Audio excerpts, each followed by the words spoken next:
I've gone on to found multi-billion-dollar companies, from Roivant, the biotech company that I built that developed life-saving medicines, to Strive, which competes against BlackRock today. And I did it while marrying my wife, who's a surgeon. We brought 2 sons into this world. We follow our faith. That's the American dream. And I'm running for president because I am worried that that American dream will not exist for the next generation of Americans unless we step up and do something to preserve it. We're in the middle today of a national identity crisis.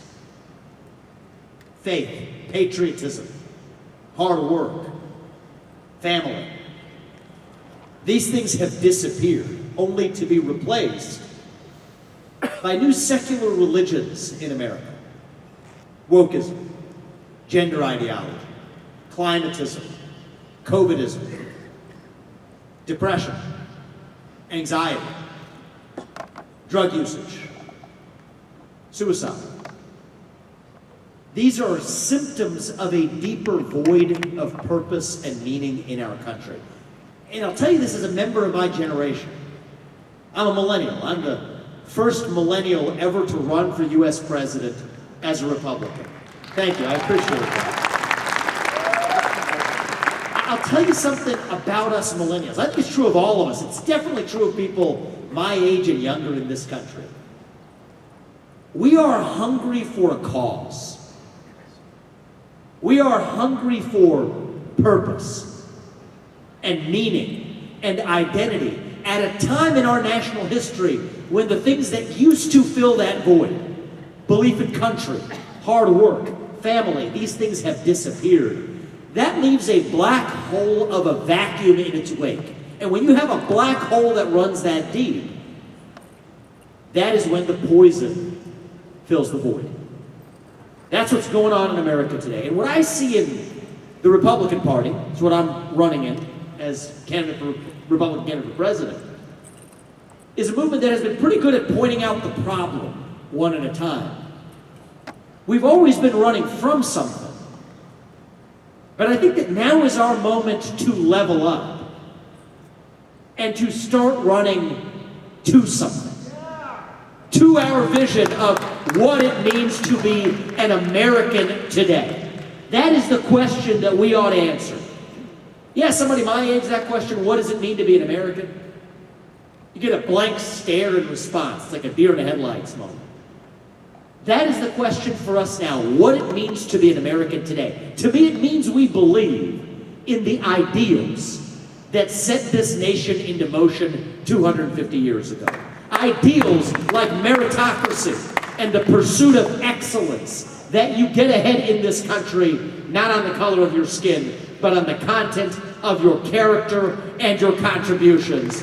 That is why we should end race-based affirmative action in every sphere of American life. It means we believe, yes, in the rule of law.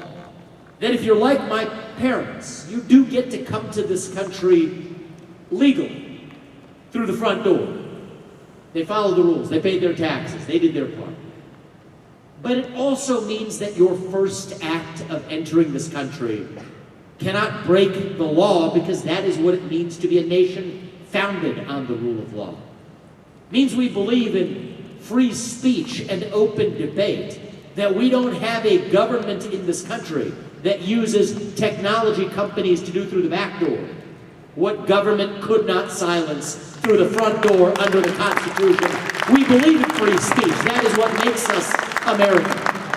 It means we believe the people who we elect to run the government, Democrat, Republican, I don't care. The people who we elect to run the government ought to be the ones who at least actually run the government.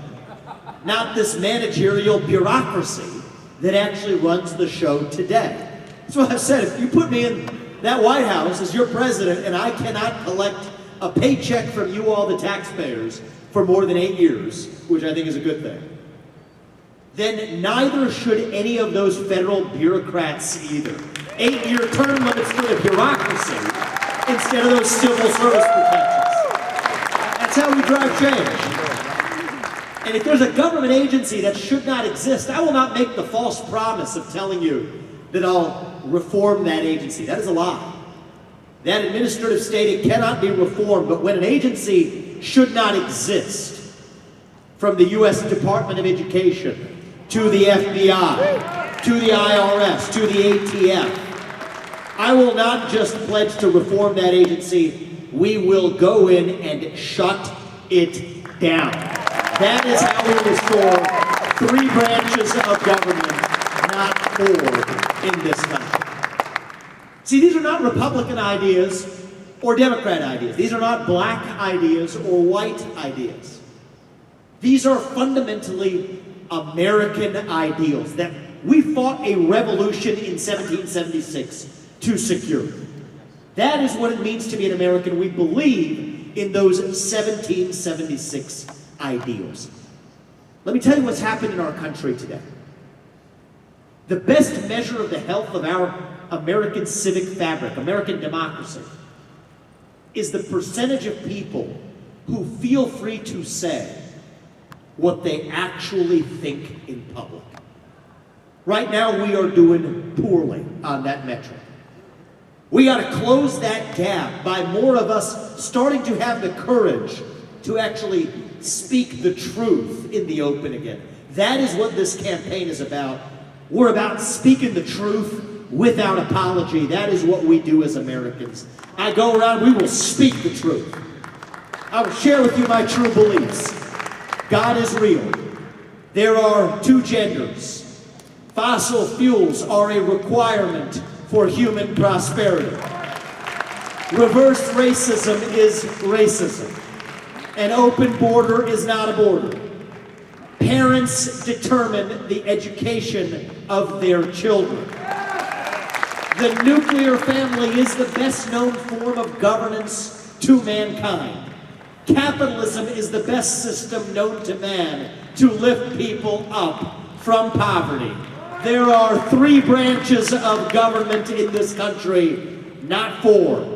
And the U.S. Constitution is the strongest guarantor of freedom in human history. That is the truth.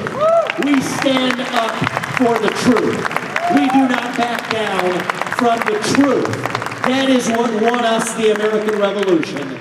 That is what will win us the revolution of 2024. I'll tell you, I don't think about even winning the election. That's just a milestone along the way. I think about what I want to be telling you all in January of 2033 when I leave that office. My kids will be not even in high school yet, okay? We'll be moving on to a new phase of life by then. I don't believe in false promises. There's a lot that the president needs to rely on hundreds of people in Congress to be able to do. This is the stuff of false promises. But there's a few things that I can tell you that I know as President of the United States I'll be able to get done. The first of those is in January of 2033.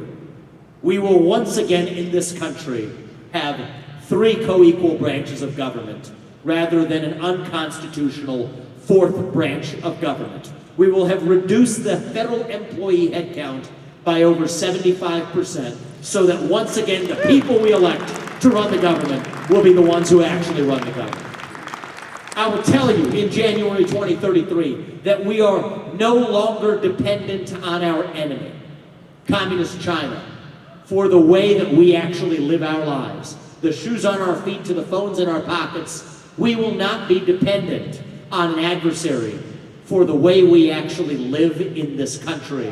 That's what it means to say that if you're the CCP, you will not deputize our companies, or for that matter, the NBA, as we just heard from Ennis, to be able to advance your political agendas in this country. That is what it means to be sovereign as the United States of America. We'll be growing at 4+% GDP growth again in this country. It's almost as though we've forgotten that economic growth is itself our best way forward. How do we get there? We drill, we frack, we burn coal, we embrace nuclear energy. We stop paying people to stay at home instead of actually getting people back to work. We reform the U.S. Federal Reserve, restoring the stability of the dollar as the sole mandate for the U.S. Fed. We shut down most of the regulations that shackle businesses across this country. That's how we revive economic growth. And what I've found in this country, growing up here for the last 37 years, is that we tend to be more proud of our country when we're making more money in that country. And it will be my job as the young guy in this race and who leads this country to make sure that the next generation of Americans is actually once again proud to be American. That is something we have missed for a long time to come, but we can give that to our next generation. I tell you, I grew up into a generation where we were taught to celebrate our diversity and our differences.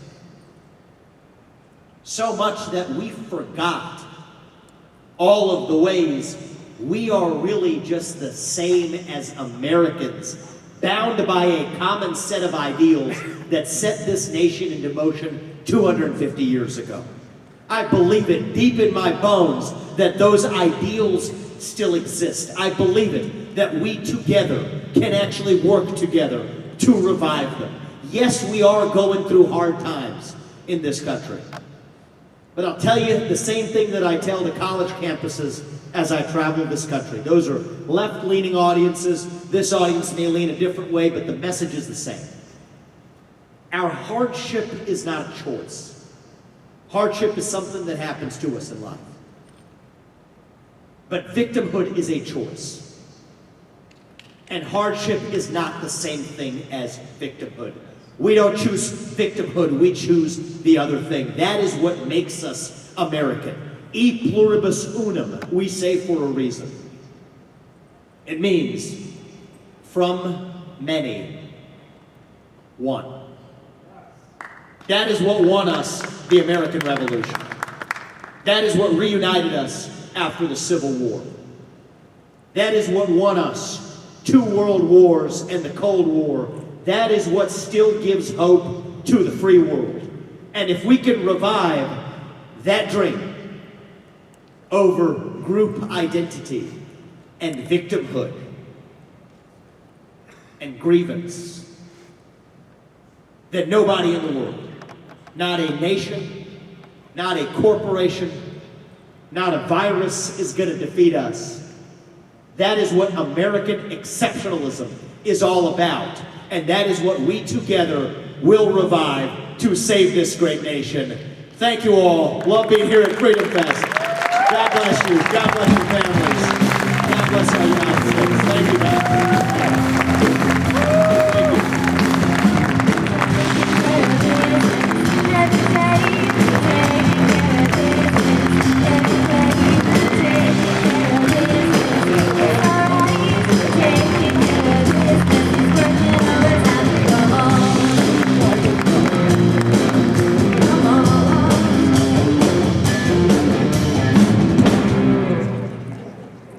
Let's hear it for the band. Woo! Did you love it? Did you love Vivek? Were you electrified? This is only day one. This is only our first session. We have so much more to go. And I've got several announcements in just a little bit. You guys are all staying, right? You're just finding your seats? That's awesome. I'm so happy to see you. You guys just got here and you're eager and